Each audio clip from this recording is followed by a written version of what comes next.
Hello and welcome. My name is Errity Green and this is Psychic True Crime.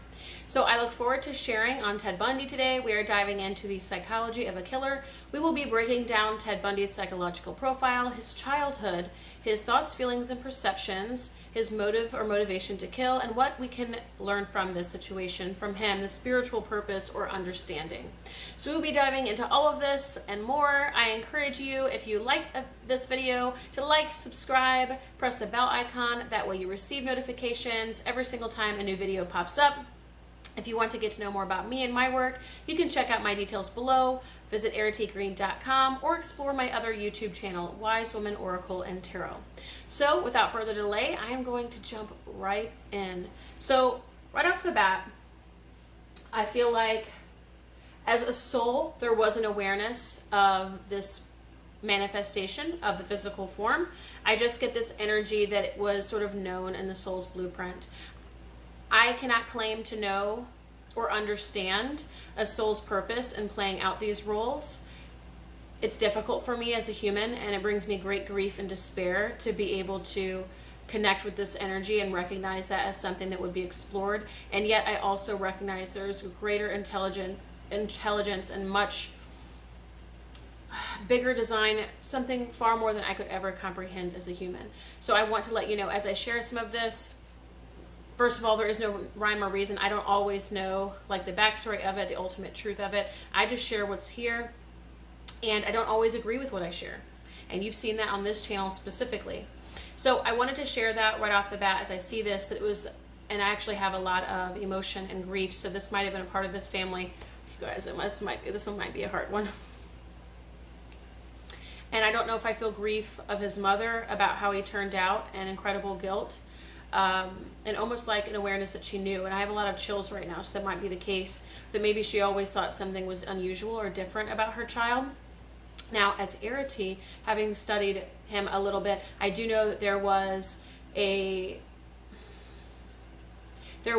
confusing situation in terms of who his mother was. So for a long time, he grew up believing who he was raised by was his mother. He later discovered that it was his grandmother that was not his mother, that he was raised by her. It was actually her daughter. So he was raised by his grandmother thinking it was his mother, but he later found out that his aunt, or whatever they called her, was his mother. A lot of people say that that's why he became a killer. That's a little bit far-fetched for me. I don't agree with that at all. We'll find out when we dive in. But you might Google that if you want to know more about the actual physical story. We're going to be diving a lot into the psychology today, to the energetics, to things like that. So I don't have an answer as to how all this manifests in form. I don't know all the details of his life or of that case, but I do know some. You can Google that later. All of that to say, the first energies that I'm getting is, number one, I feel like this was spiritual. I feel like this was known. I feel like there was a contract or mission here, and knowing this soul was going to be born and perhaps play this role. Again, take that with a grain of salt. Take that as seriously as you want to. A lot of people don't like to hear that. I don't know if I like to hear that. At the end of the day, I don't know. I don't claim to know. And you know what? There's a much larger intelligence out there that my human mind could never fathom or comprehend. So I'm going to leave that right where it's at, but I do think there's a spiritual component here. I also sense a lot of grief and mourning, and I feel like it's in the maternal side. So this could be his mother or his grandmother or any number of family members, but it does feel very female or maternal, that grieve and expected this child to be an innocent child, an innocent baby, just like almost like every mother imagines their child to be. And I feel like there is some grief and some guilt there. Now, at first glance, it appeared this child had everything that he needed. So there might be, of course, some details like we know in his life of he was raised by someone that ultimately, or he found out later, was not his mom. But it kind of has this energy or feeling that, gosh, he's got clothes on his back and a decent childhood or a supportive family, all at face value, and we're going to see what else is here. You kind of get this energy that, everything was going to turn out okay, right? It's all there. Everything that he needs is there. He's equipped as a child, that there are no problems. There's no glaring problem here. I'm not getting a glaring variable of poverty. I'm not getting a glaring sense of emotional deprivation. I'm actually getting something that's almost soul-born. And again, it brings me great grief to share that, and moves me emotionally. I feel like this child was born with a drive that he was never going to be able to stop, or to be able to undo, or to be able to fix, or to be able to deny. I feel like this was inborn. So it does feel like there was some, challenges or tribulations in the family again, and this could be because it's superficial, or it just is like, okay, the basics needs were met. This child had its basics needs met, but there was some sort of in-home or interactional, relational challenges or stressors, kind of like everyday family dysfunction. Again, I'm not getting any glaring poverty or emotional deprivation or abandonment or neglect, but I am getting the energy of, everyday fighting and kind of family relationships, some people maybe in substance addiction, things like that, just kind of like that messiness or chaos or whatever of everyday life, where it shows like, okay, there are some daily challenges and tribulations like every child experiences. In the Western world, we're relatively privileged, and that, what do they call that? First world problems. So he might have had some first world problems, but we're not getting some major human suffering here. This child was a spirited child and appeared to be a normal child. But here's the thing, at some point people started noticing that he was different. Whether this was stated, spoken, said, or declared, I think that there were worries or concerns. I feel like they wondered if there was something different about their child. And I almost wonder, perhaps it was like little things that he said or little things that were done. I feel like it was like the little nuances and idiosyncrasies. Like maybe he would, you guys, I'm challenged sometimes to share on these videos because I want to keep them PG-13, and I want to keep them, now with the subject matter, I know I give a lot of disclaimers, guys, but I want to tread lightly, and I want to make sure that we're taking care of our viewers. So if you're someone who is triggered easily, if you're someone who really can't be here or listen to this stuff, please don't. As much as you might be curious, don't stick around, because I do want to offer that, because I do have vibes here from the very beginning as to how this reading would go, which is why I'm offering these disclaimers. This is your chance to go, and if you want to proceed, but I will keep it as PG-13 as possible. So if this is a child who might have squeezed a cat's neck a little bit longer than he should have. This is a child who picked up a knife and looked at it for maybe longer and looked at it maybe more curiously or inquisitively. Now these are just random examples. Do I know that this actually happened for this child? No, but this is the energy of it. So it could have taken form in any number of manifestations. But what I mean is, the people around him at different points wondered, it's like one of those things. The way he might gaze or explore a knife, or his curiosities, his peculiarities, his inquiries, they were always a little bit unusual, deviant, we could say. But at this point, it seems innocent enough. They're not thinking deviant, but they're just, something's not quite right, maybe. Something's not quite right is the energy. And it came up in small, nuanced ways like curiosities and inquiries and his preferences. I feel like he was actually a child who preferred to be alone or a loner. Doesn't mean that he didn't have friends. Doesn't mean that he didn't have relations or connections. I feel like this is a child who does explore the neighborhood, who goes around and explores and like looks into old barns and sheds and things like that, and is a well-known neighborhood boy, like an average kind of neighborhood boy, but alone, he's different. He knows he's different, or he starts to wonder if he is different at some point when he gains self-awareness or consciousness or awareness of self. But in the beginning, we're thinking like 4 or 5, he's just peculiar. There are little things that people who are raising him are picking up on, and again, they're saying, He does, I feel like, prefer to be alone. I feel like there's a proclivity to be alone or to be with his own self or his own thoughts. I don't know if he relates to other people in the way that most of us do, or the people related to him. So I feel like in some ways he might have considered himself a loner or alone. Because of this sort of intellectual or inquisitive nature, I feel like he did self-reflect at some point.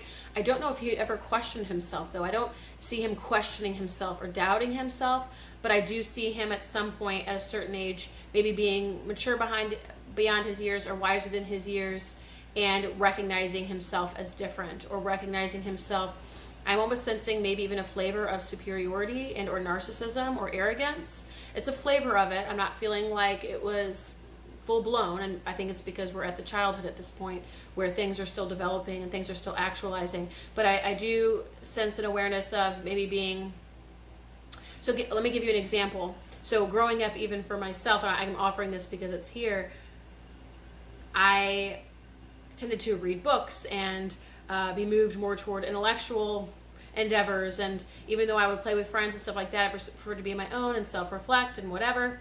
And I feel like, as a child, that's kind of how he was, where again, he had kind of all the things lined up in his life, neighborhood friends were available, but ultimately he preferred his own company, and he might have even had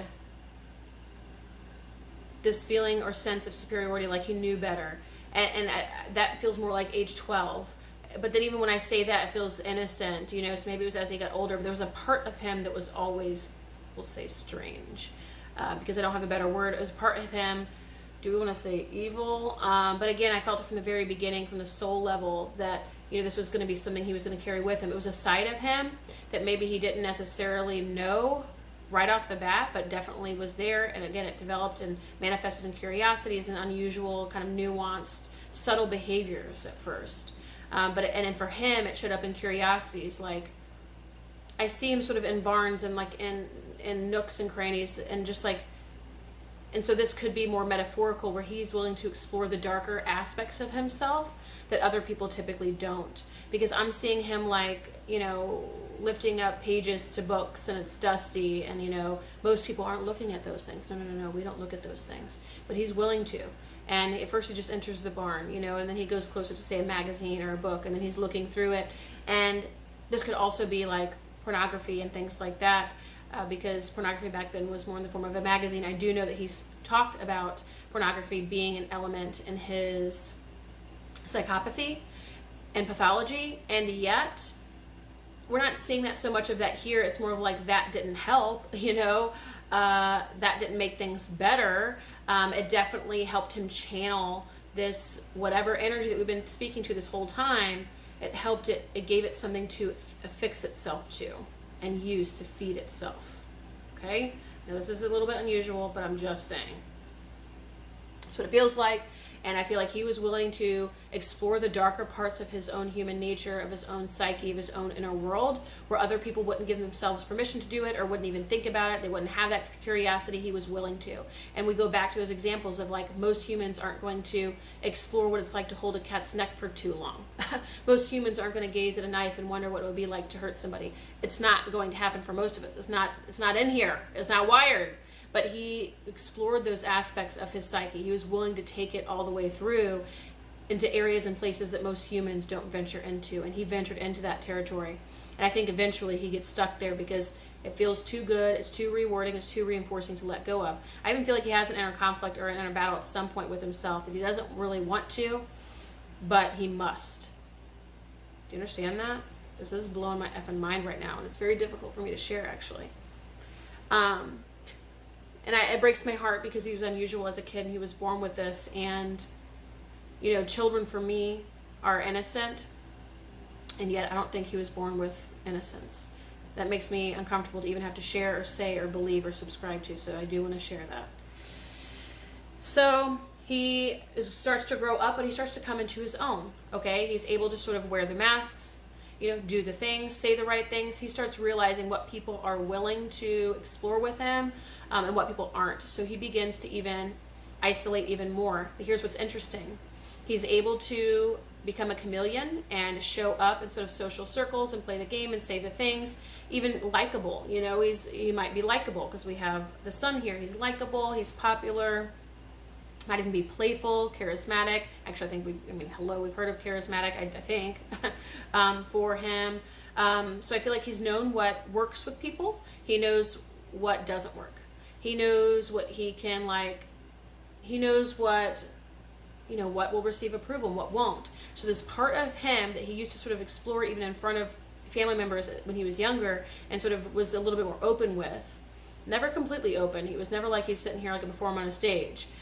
He wasn't like grandiose about it. We have some serial killers who love being involved in like hearing about the crimes, I actually feel like he kind of liked that, but it was more something he still kept close to his heart, his chest. You know, he was the type who kept his cards close to his chest. So even though he might have been out and about, popular, charismatic, whatever, at the end of the day, he became more and more isolated and reclusive about this particular part of himself. He just started closeting it into a smaller and smaller space that only he held on to, and it wasn't something that he ever got help for. It wasn't ever anything he ever like disclosed. It was never something that he was open about.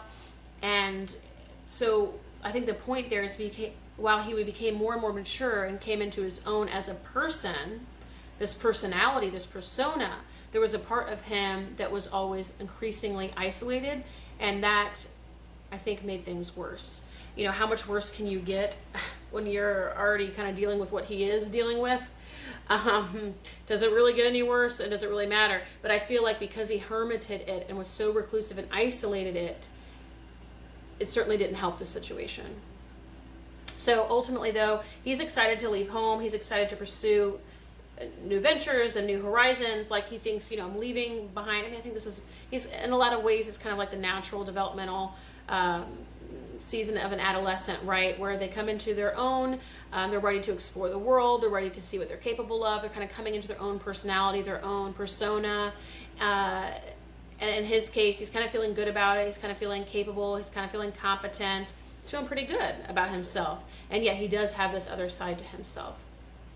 And as he leaves home, he's sort of ready. He feels capable, and he is. He seems prepared. He seems equipped. He seems, again, like all the things were in order to bring about success, to bring about happiness, to bring about fulfillment. There wasn't anything at first glance or at face value, you know, kind of looking at the cover of the book, that would be glaringly problematic. Like, this person is really disturbing, or they're up to something very disturbing. This person was someone who was very presentable, if not likable, and someone who you would think was going to be successful. And he even believed himself to be someone who had a lot of potential and would be successful.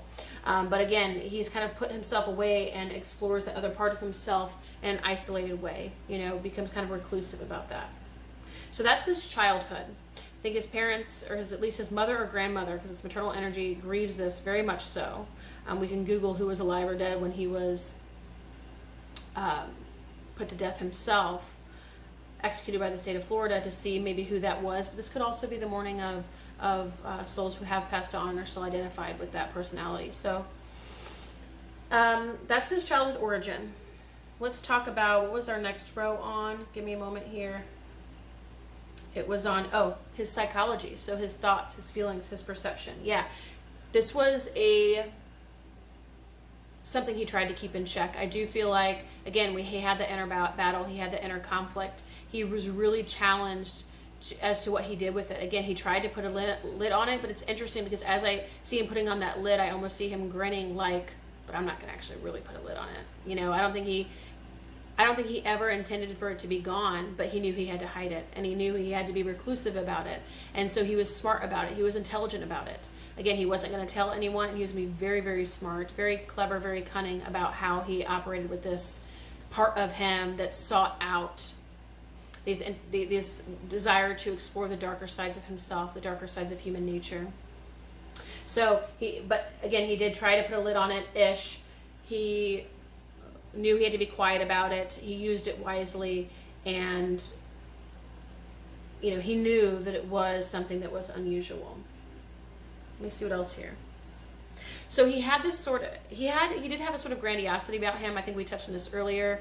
While he wasn't like a grandiose killer and like in your face and all that stuff and trying to get fame, I don't mean that, but he thought highly of himself. He was almost, again, had this era of superiority, like, even if I do have this, no one will ever find me out or figure me out.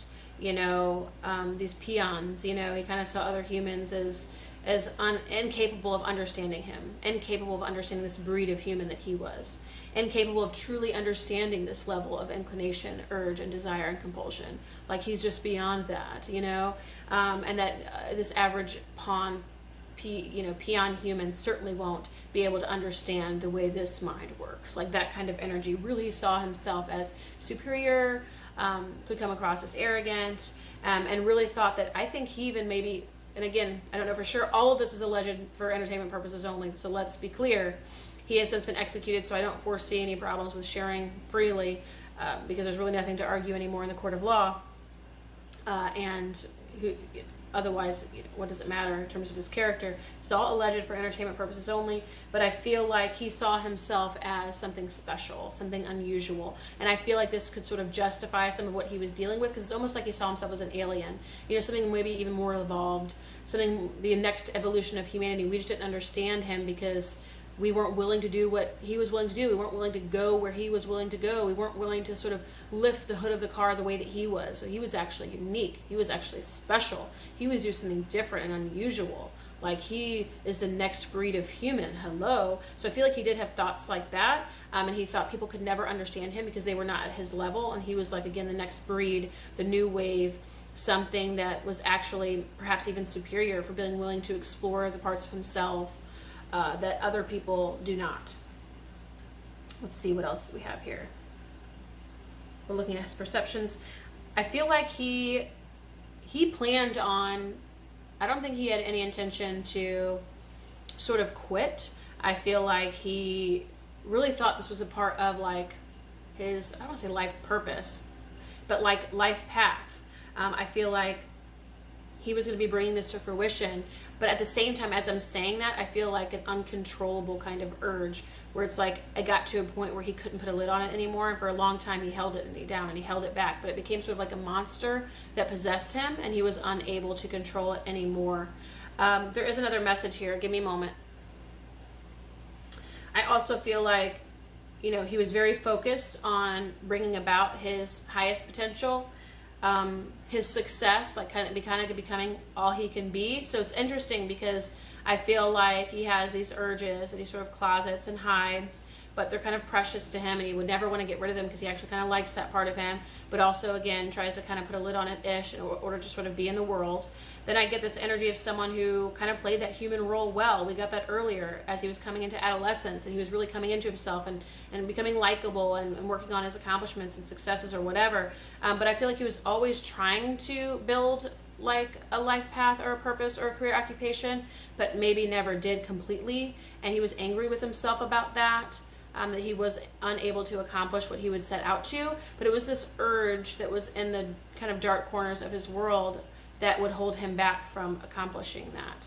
So it's like that would be the thing that would take his attention. That would be the thing that took his energy, his time. Like, he would always sort of be thrown off course because while he might have cared about a career or accomplishment, first of all, a lot of it was just for the appearances. So let's keep all that real. Like, I don't know if this dude, like, I'm not getting the energy of like he had this like soul-born purpose to do this. I think he liked the attention. I think he liked the approval. I think that he liked the idea of being seen as successful, as being seen as something like desirable. His aspirations seem just relatively superficial in terms of like being seen as something special. And again, he likes to think of him as something special. And so I get that energy, but it's almost like any of those endeavors would always come crumbling down at one point or another because he was unable to control these other urges. It's like, again, that battle. And I don't dare even say good and evil, because even his aspirations don't feel quote unquote good necessarily. They feel very contrived, not forced, but contrived in order to sort of build up his ego. It was all very much around his ego. So definitely getting more of that narcissist kind of energy. Walking into a room, people will look at him kind of thing. He enjoyed that level of attention. I feel like he enjoyed attention from women. But I think perhaps even at the same time looked down or frowned upon women, but in general felt he was of a different breed anyway, superior anyway. So, focused on success and accomplishment, wanting to bring something through, but would kind of get angry at himself sometimes, kind of kick himself, so to speak, foot and mouth, because he would work towards something and ultimately this other sort of ulterior drive or motive would steal that from him. Because it would become the thing that he gives his time, his focus, and his energy and attention to. Yeah, let's see what else is here. His thoughts, feelings, perceptions. We're talking about his psychology. I think we're getting the energy here. I mean, he how do I want to describe this? One moment here.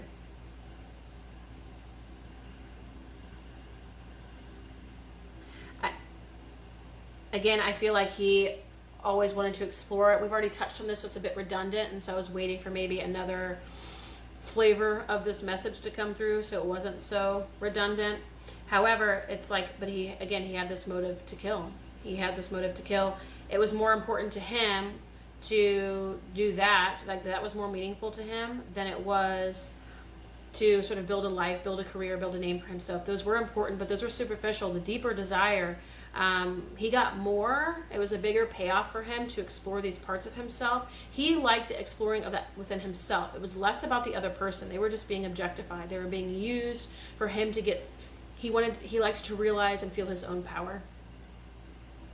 He liked to feel how big and, in control and power he was. Like, that's what it was. He liked feeling like that. He liked feeling strong, capable, empowered. The payoff that he got was for himself. Again, he was using these other people as sort of pawns. Like, so his victims were used. It's almost like a power source, but it's not like he was even seeking it like, oh, I'm going to go plug in, and get a power source. It's almost like the feeling that he got, I don't even get the feeling of like a rush, but there was a payoff in terms of his own level of power. And energetically, spiritually, maybe there is something to actually taking the life force of someone else. If anybody knows about any of that, you can share that below. Don't love that topic, don't love the occult at that level, don't like to dive into it very much here, but it does feel like there might be some siphoning happening here, and that whether he knew it or not, that was happening. But the stronger thing is, like, what I'm feeling most is he gets a payoff within himself, his own feeling of feeling powerful when he is committing his crimes. So it's like there's a payoff there in terms of his level of personal power. And that's the greater payoff that I'm feeling for him.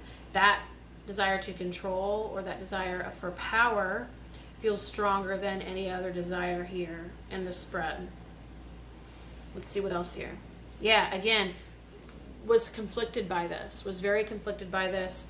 Two drives, but one was more just the pathology of narcissism and wanting to be, successful and accomplished just for show. I mean, how much of a desire is that?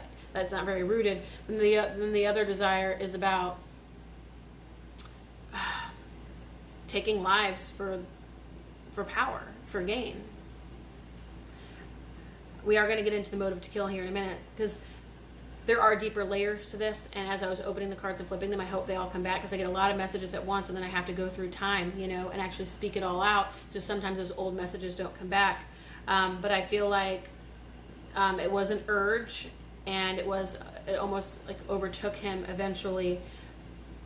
It became like an obsession, a compulsion for sure.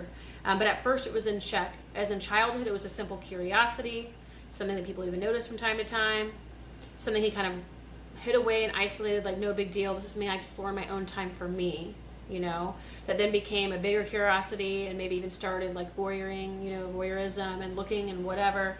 And then it became, oh, well, then I can try this. I think it was an organic unfolding. I don't know that he always knew this is what it would become or what he would become, but ultimately he found the greatest payoff from the taking of another life. And it was such a sense of power and control that it was something he couldn't drop. Again, so a compulsion. I feel like there might even be more here. Maybe we can do another clarifier card. So just give me a moment. Clarifier card. Yeah. We keep getting that energy of kind of choosing between two things. I mean, we've gotten that now a couple of times. And I feel like, I don't think the killing was a choice. I feel like, I mean, we could say that it is. We could argue that it was. But I feel like it's compulsion. And it comes from something that was deeply embedded in his psyche, perhaps even born with. And that it was a desire or urge that he really couldn't reckon with, but at the same time didn't care to reckon with, because he kind of liked it. You know what I'm saying? So it goes pretty deep. So let's go into we'll see what else comes up, because there was something here earlier that came through when I initially pulled over all the cards, then I pressed record, and again I have to speak it all, and so then I can lose messages at times. But let's dive into the motive for killing. I feel like there was something. Again, we keep getting this, he did kind of battle with it, but ultimately it's a human fighting a bear, or a human fighting a lion. You can only appease it for so long, and at some point all the appeasing really just makes it strengthen in power.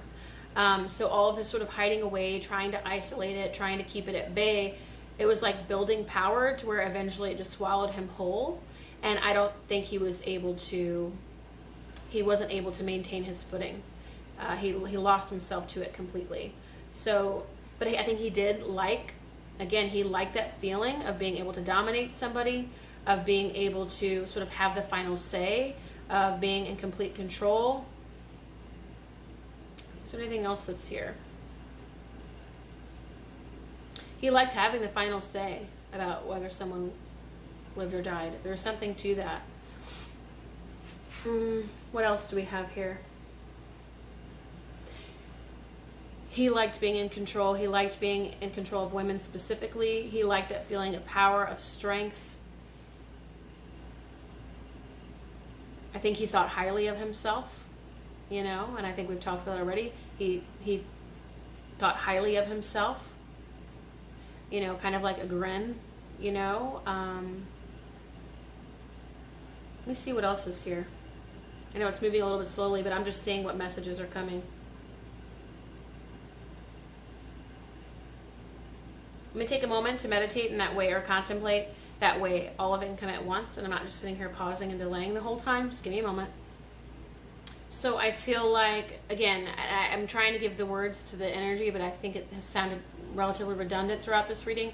But he likes knowing that he can achieve what he desires. Like, he knows he can go do blankety blank blank blank. He knows the outcome, and he knows he has complete control. So there is some kind of thrill in that. There is kind of like that energy of, it's like someone who knows that they're capable, they're competent, and they can achieve something, and there's a sense of pride and a sense of accomplishment in that. And he feels that, but it's in the domination and control of women specifically. Now, of course, there is a sexual motive here. We haven't quite seen that yet, but I think ultimately it's because this was the closest he could get to intimacy. I feel like he never felt like he was, and this is alleged for entertainment purposes only, he never felt like he was close to his mother, so perhaps a mother wound could have had something to do with this. Then again, I think from the very beginning we got the energy that he was born with this. Perhaps he chose this family as a soul, and again, don't love thinking about our souls choosing to come in and do these things, so who knows, whatever, but that's what's coming through. Where he felt like he never quite maybe fit in, or never was quite understood or accepted. But I think a part of it is because he wouldn't let his whole self be seen either. He closeted and hid these parts of himself over time. And so it's like he wasn't being totally open with other people, but how could he? And so it was like that kind of cluster F scenario where it's like you're stuck between a rock and a hard place. Well, I can't really share this part of myself because it's totally unaccepted and preposterous and obscene and disturbing for all these people. But then again, by nature of not being open with people, I'm not available for greater intimacy, and so I don't find connection with humans. So he's unable to find levels of connection, and therefore cut off from his own compassion and his own empathy, and he's totally devoid of a sense of other, a sense of caring for other, a sense of compassion or empathy or connection with others, such that it's only a drive for self. So it's basically what he wants, he gets. What he can achieve, he will achieve. It's almost like humans are objects. Humans are objects. Humans are a means to an end. He's not seeing them as someone who is a flesh and blood human with thoughts, feelings themselves, with families they go home to, and people who are mourn their deaths. He sees them again as pawns in his game. He sees them as, because he doesn't have an ability toward compassion or empathy. And I feel like some of this is actually too coupled with, partnered with, or deeper layer, just this yearning for a connection with his mother. So whether he didn't get it from his grandmother or didn't get it from his biological mother, and maybe he even did, but later on felt so wronged or rejected or betrayed by both of his maternal figures because of the situation that he was born into and the lie that they told him, that he was unable to truly connect with other human beings, to truly trust, and never really felt truly held, sort of beheld by the mother energy, that motherly, nurturing, compassionate energy. And so I feel like he felt wronged and betrayed and rejected by that, deeply disturbed, or at least deeply grieved or upset by that, disturbed by that. But I feel like he kind of turns that into malice. It's like what was grief, anguish, despair, and pain is then, it's like, it's like a shift from I'm grieving to I'm going to use that and I've become a monster kind of thing. So that yearning that long, it was so immense and so intense and so difficult and challenging for him. It was muzzled, placed into part of his psyche, part of his mind, body, spirit, whatever, and it became sort of like a seething, raging monster. And of course, we know there are sexual aspects to these crimes as well. We haven't really touched on that, but I do know earlier he found that it was sort of like, I don't feel like that was the primary objective. I feel like that was sort of, like, and again, a means to an end. It was more about that power, that control, but ultimately it came from feeling devoid of intimacy, devoid of love, having experienced abandonment, betrayal, and a betrayal by the mother and or the mothers in this particular scenario, to whatever degree, that he might not even been conscious of all of this though either. And I don't think that that's the primary thing, remember, because we opened with that, but I don't necessarily believe that entirely based on what we're getting here. I'm getting that this was more soul-born, like this was part of the plan, and it was from the beginning, from conception, and that this was noted from the very beginning, even before he knew he was abandoned by his mother or betrayed by both maternal figures. So this was already there, and then this stuff just made it worse. It made it to where it just gave all of this more power, and he didn't have a way to feel intimate with people. He didn't have a way to feel connected. This was his way to feel connected, ironically. The moment that he was able to kill, he felt a connection with life, or with life itself, or with the other life that he was unable to find outside of that moment. And so imagine walking around like a robot all days of your life. You don't feel anything. There's not really much going on the inside. You might be relatively numb. And then there's a certain activity that you engage in that you can feel. You come alive. And or a certain activity you can engage in with somebody else where you actually feel connected. You feel it. You're there. That's what it was. So he, all the parts of his life might have felt devoid of life, devoid of intimacy, devoid of feeling, but he got a connection from killing, ironically, that he otherwise could not find anywhere else. And again, I think part of it is because he feared intimacy because of the situation. There was a loss here and a yearning for love, a loss and a yearning for intimacy, for connection. I feel like this could have been a child, and we touched on some of this already, a child that didn't feel love, didn't receive love, or even was given love but was unable to receive it. So again, some of this could be soul-born, where if the child comes in with wounding, say from a previous life, we could say that they've decided on this for their template. We don't know. I'm not given that here. But we did get that this was the case in the very beginning in the template or the blueprint, that they hide themselves, they put a part of themselves away. And again, when you're like that, you can't feel seen or heard, you can't receive the intimacy that you seek. So you become so angry and desperate and devastated, and desperate for this connection. But it's because you aren't allowing it yourself. And so in this case, that feels like that was the case for him. He was desperate for that connection, for that intimacy, but he wasn't allowing it because he feared it. And yet, it became partially the driving force for all of his later crimes and killing. So deeply desires, yearns for intimacy, won't let himself feel it, turns to bitterness, anger, and rage. The only time he feels anything, the only time that he can bring himself into the level of experience, or the peak experience like this, was when he was committing murder. He was unable to feel it, generally speaking. Also, he lacked remorse, he lacked compassion, he lacked empathy, he lacked nurturing. And I think this part of this was, it was shelved because of his own pain, his own anguish about the loss of his mother, the disconnection from his mother, something along those lines. Something there was missing in terms of feminine energy. But again, was it the chicken or the egg? Was it because it wasn't given? Because again, we got the Ten of Pentacles far earlier in the reading. Like, from first glance, it looks like everything was there that he needed. All was in order, so to speak. So it doesn't mean that it wasn't given, although it could not have been, or it wasn't genuine or sincere. There wasn't a connect made for him. And for whatever reason, and however it happened, part of it, though, was because he was hiding a part of himself from the very beginning. And at some level he knew, another level he didn't. He wasn't allowing himself. He's always had a sense of unworthiness because of this disconnection with the mother.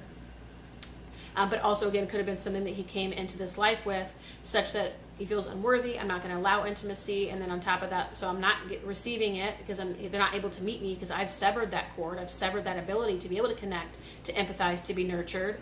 And yet, so even if they are providing something, I'm pushing it away, but maybe they're also not providing enough either. And certainly if he's not connecting with his actual biological mother, I'm sure there are psychological implications to that. So there are many variables here that stirred this pot, that brought about this situation for him. What else here? His motive to kill. He started seeing that he was capable, like he started realizing how easy it was for him.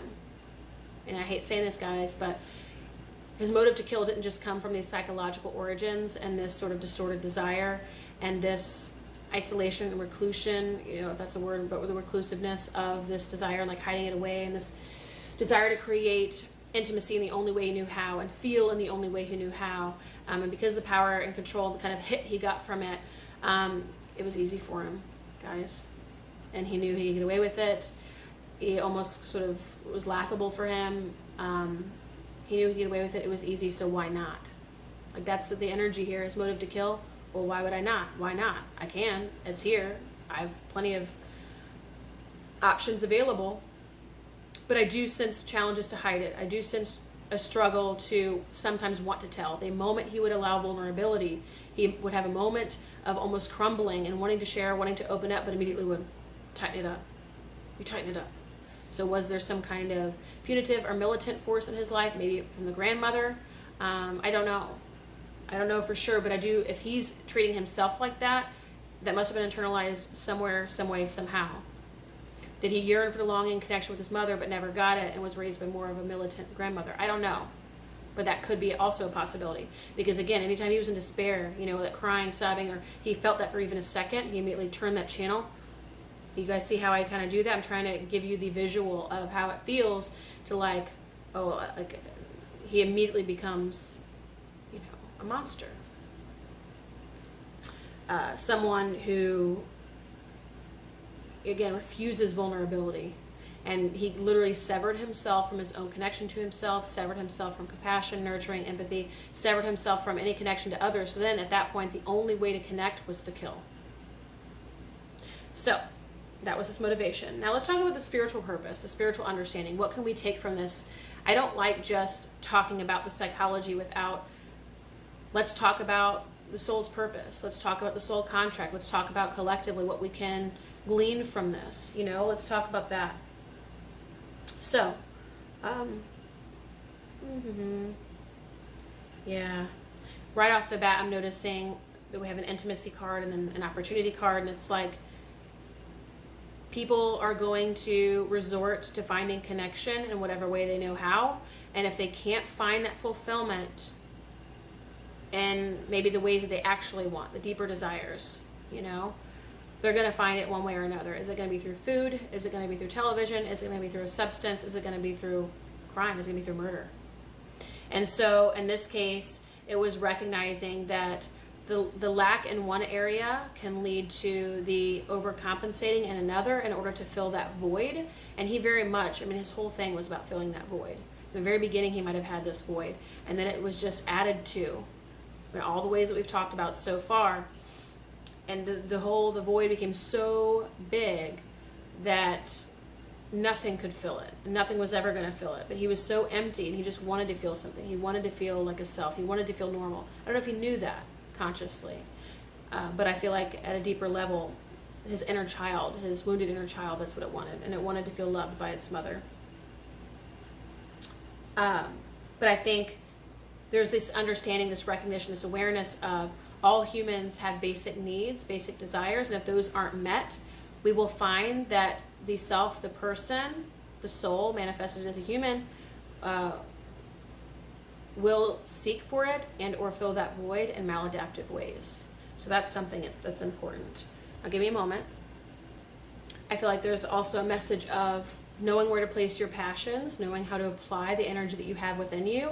There is a drive, a desire, an impulse, finding ways to channel that, to express that. It's not ideal to hide it away, to isolate it, to put it in a locked box somewhere. that tends to breed more of the same, or make it more of a problem, or support it again into more maladaptiveness and or deviance. When if we channel these energies, they're able to be expressed in potentially healthy ways. That, and of course, in his case, we have so many issues that, he had this void, and so he wanted intimacy, and the only way to feel, the only way to connect, the only way to get a hit or to feel normal or whatever is to do what he did. And so we already have that. So if we just handed him a way to apply his passions, do you think that's actually going to work? No, but it is supportive still that we know what to do with our emotions. We know where to place them. We know how to apply them. That we are supported to learn how to give expression to all parts of ourselves. And how can we do that? I think it's a lingering inquiry or question more than there's an answer that's being offered here. But I think the question that is being posed to humanity is, how can we explore or channel or express these desires or impulses or urges? Like, how can we? So that it doesn't become what his did. Because he had this desire or impulse, and just telling him to go punch a punching bag, that's not going to do it. Ultimately, what we could have done, or what could have been done, but none of us knew any better, and there's no way to turn back the hands of time, is perhaps this child was, now of course if it's a soul blueprint or a soul plan, if you subscribe to that, you do not have to take all of this with a grain of salt. Then maybe it was going to happen no matter what. But had this child who had these urges and these compulsions from a very young age, and these curiosities, and if people had not swept it under the rug or hid it or not talked about it and not talked to him about it, and then of course he hides it because then he realizes he's weird, and then he feels less than, and then he feels even less connected to, because people don't empathize with him, or they kind of don't even want to connect with someone who might be weird, i.e. evil or whatever. And then it just kind of breeds, gets bigger and bigger. And it's like, had this child been nurtured, had this child been helped to understand their urges and compulsions, had they seen a therapist that helped them label these things and work constructively with these things and choose to apply his focus in healthy ways. So, hey, let's fill up your time in healthy ways, and let's look at those things, not ignore them, but find constructive ways to process them. What are some other ways? Like, explore BDSM, I don't know.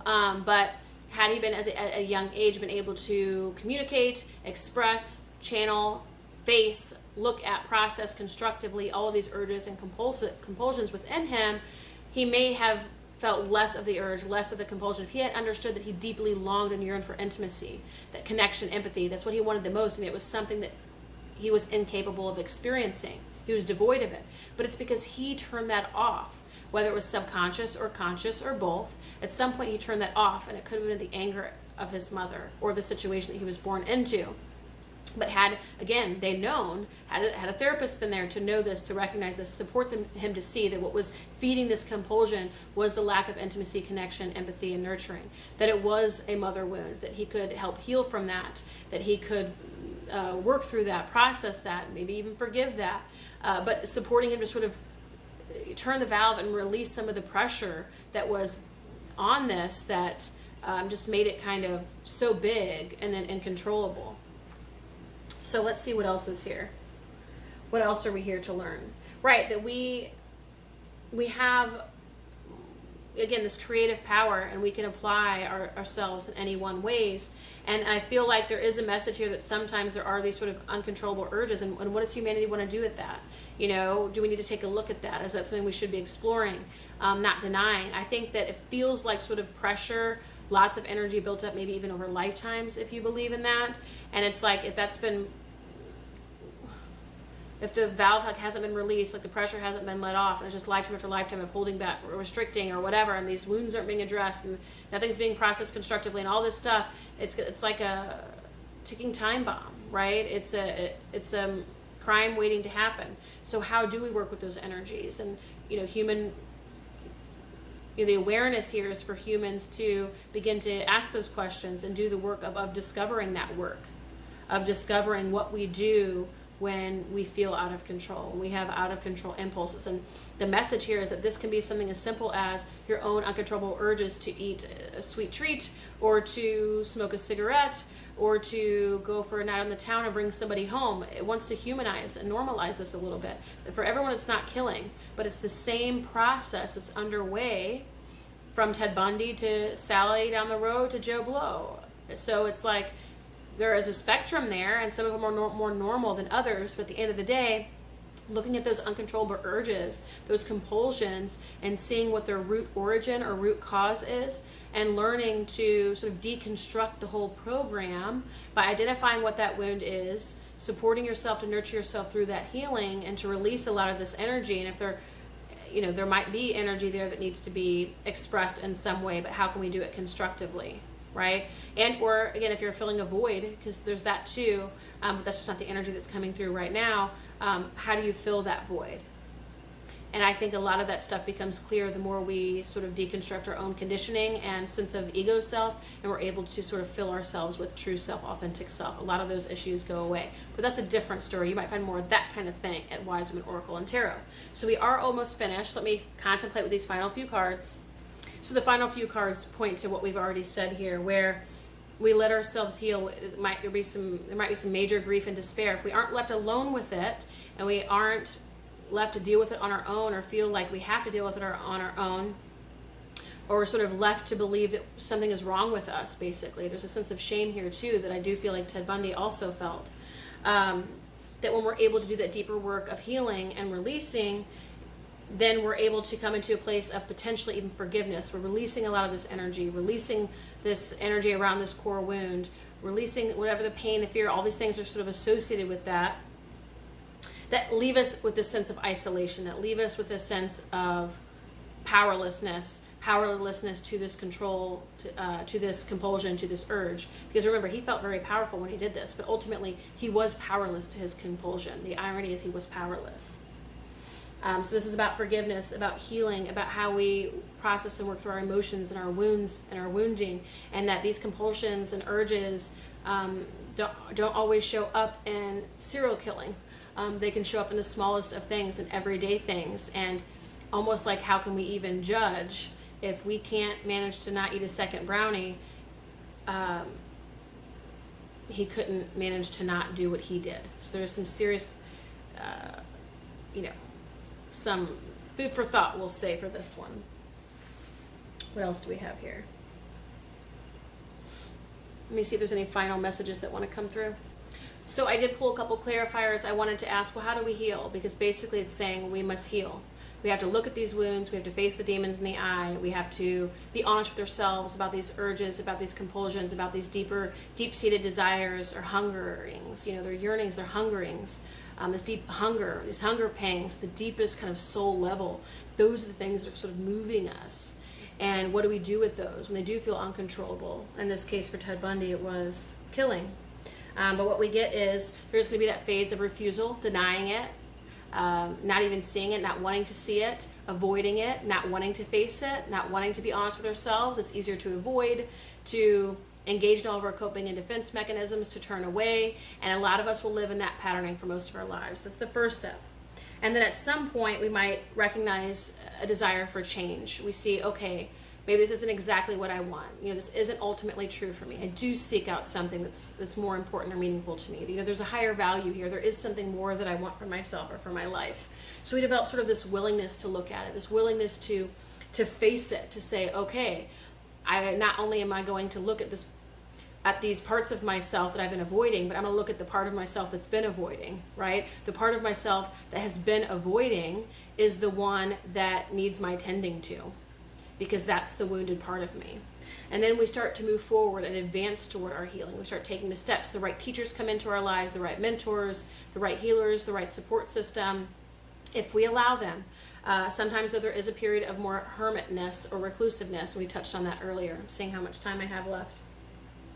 But we start moving toward and forward on the path of healing. Things start coming onto our path that we need to look at so that we can begin to heal, so we can begin to release. Now we do know that part of the work is healing and grieving. But most of it is basically facing it. It's being willing to look at it. It's being willing to explore it.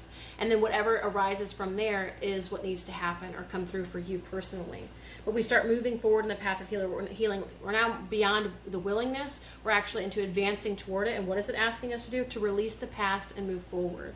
That's really what the healing is. And it comes down to release the past and move forward. So whatever that deep hunger is, once you face it, once you name it, once you become familiar with it and intimate with it, You know what it feels like. You know what the sensations feel like. You know when it tends to come up and when it's to come up for air.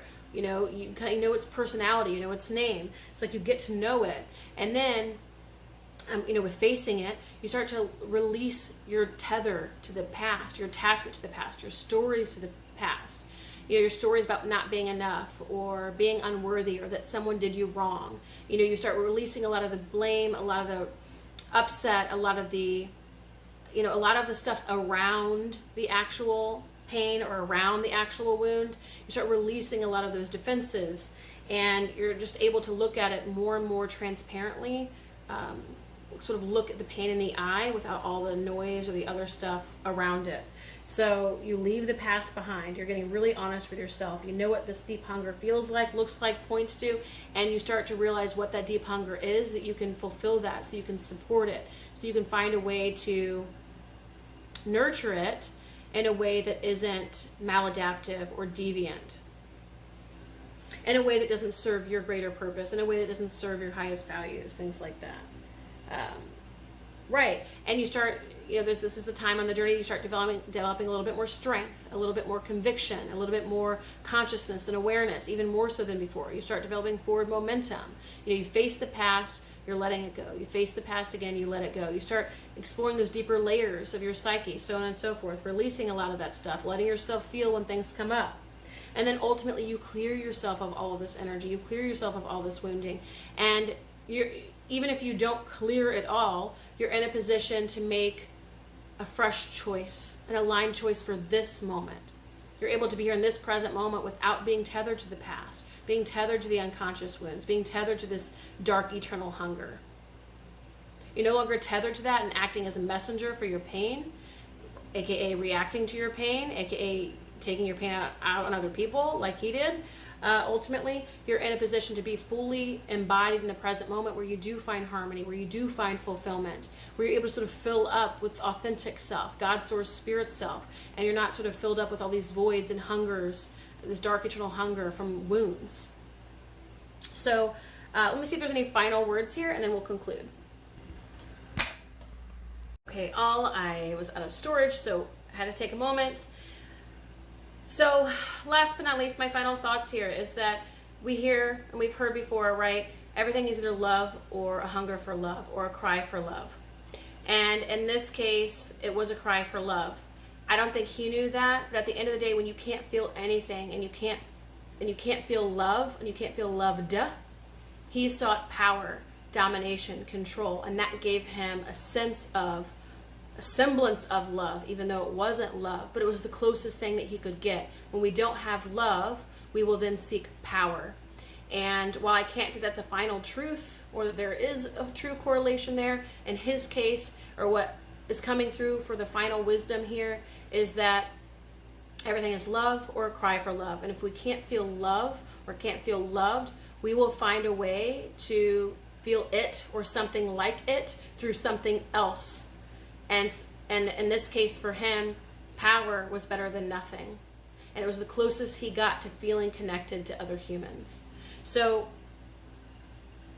we do the work, and I feel like there's a great healing that's available here for that eternal hunger that all of us feel.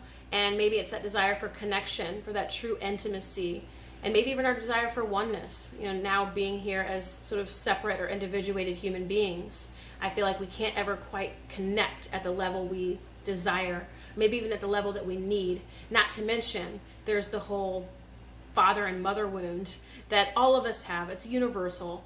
That's why it's like we make our parents responsible, or they can be held responsible for themselves, like when they do their own work, but blaming them doesn't really make a whole lot of sense, because it's a universal wound. Even the best parents, they cause strife and challenge and pain and suffering for their children. I mean, you can't avoid it.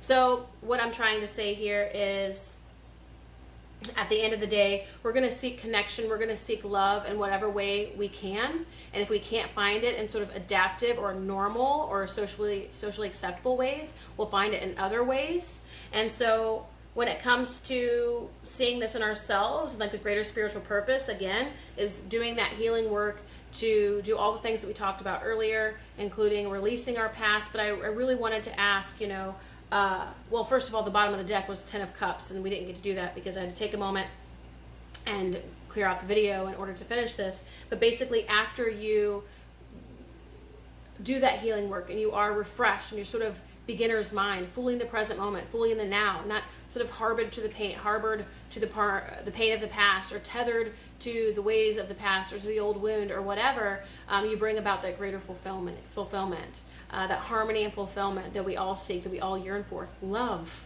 You're able to find, seek, and connect with love. And it's going to be from us recognizing our wounding, us recognizing that it's really just a lack of love at the end of it all. At the end of the day, no matter what it is, it's a lack of love. And then to do the work of bringing about love to those places and becoming love, embodying love, whatever, in whatever ways that we can, and whatever ways it shows up on our journey and path of healing and growth, because it's all going to be different. And for myself, I've spent years sort of searching, we'll put that in quotes, and inquiring and asking myself, what is the formula? There has to be the way. And so far on my journey, I haven't found any one way to heal, any one way to release this wounding, any one way to do anything. But what I have found, right, is that, and what I found today anyway with this reading, is everything's either for love or a lack of love. And so what would be the solution? Love. And we talked about some of that work, what that could look like, what that journey tends to look like tonight. We talked about that in the tarot, how you can go from unwillingness to heal, where you're so driven by your compulsions and your programs, all the way through to the 10 of Cups, ultimate harmony and fulfillment. But it's going to require those steps. It is going to require you leaving the past behind, untethering yourself to that, and recognizing what that deeper wounding is, what the deeper hunger is. And sometimes it's as simple as accepting it. If we just accepted our wounds in the moment, we're able to bridge that gap of disconnection with our wound. Because a lot of our reacting to our wounding is because we are disconnected from it. We don't know about it. We're avoiding it. We don't want to face it. We don't want to have to feel it. We don't want to have to be eye to eye with it. So we avoid it. We avoid it. We avoid it. When we accept it, in the moment when we accept, like had Ted Bundy done the work, and again, it was in his soul plan, so who knows? But had he done the work and been told, this is just your hunger for love. This is your deep yearning for intimacy. You just want to feel connected. You just want to feel loved. You want to feel loved and accepted and embraced by your mother. If he was able to become, to come eye to eye with that, heart to heart, soul to soul with that, really at the deepest sort of visceral embodied level, in the moments where he was felt compelled and felt the urge to go hurt or kill or whatever, if he was able to get, without sidetracking it all into sexuality, because when you start using that too, that can kind of take over the brain as well. So, but if you get to the root of it, in the moment, had he recognized, okay, this is either love or hunger for love. Okay, so I'm hungry for love. I want that yearning for my mother. He might have just cried out in despair and anguish and released a lot of that upset, released a lot of that hurt. And then he might have just accepted, actually accepted. It has to be a visceral felt sense feeling, all right? Just telling ourselves isn't enough. Recognizing in the moment that this was just, and all the grieving, by the way, is what's clearing the gaps that you can make full contact and accept the wound. And so once, if he were let's say, cry it out, and every time he cried it out, and then one day, let's just say he was able to finally accept,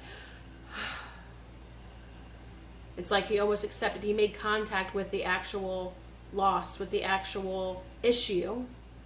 It's like everything disappears. The compulsion disappears, the deviance disappears, all of it becomes meaningless, irrelevant, because he's accepting, this is just my hunger for love.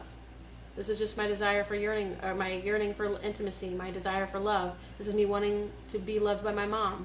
Okay. There's something there about, sometimes the healing is actually as simple, even though it doesn't tend to be simple on the human journey, but it can be as simple as accepting that wound, accepting that it happened, accepting that it was quote unquote done to us, which we have that thought, we're not really in acceptance, but once you become kind of 100% in contact with it, all the other stuff disappears. The compulsion, the desires to act out, to lash out, to react from pain. Can we face our wounds? Can we accept them? Can we release our binds to the past? Let go of holding ourselves hostage to our stories or even our upsets. And this is deep work. Sometimes it's unconscious. These things have to come to the surface for us to actually do anything with them. But then once we do that, we free ourselves. We are refreshed, we are renewed, we're able to pursue what it is that actually fulfills us. We're able to experience love, to embody it, to feel it, to receive it, to give it, and to be it. So I will leave you all with that. I thank you for watching. Of course, if you like this video, if you made it this far, do like, subscribe, share your story in the comments, any reflections, insights, questions. If you have any ideas for upcoming videos, do let me know. I love taking ideas or recommendations for this channel. I think that was it. Press the bell icon. That way you receive notifications every single time a new video pops up. Check out my work, Who I Am, below or at erritygreen.com, and I will see you next time.